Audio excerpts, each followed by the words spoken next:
Di mo maintindihan kung ba't ikaw napapagpan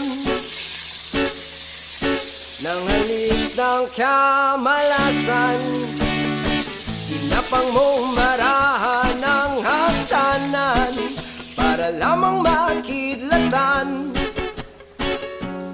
sa kaitaas-taasan. Ngunit kaibigan, huwag kang magpapasindak.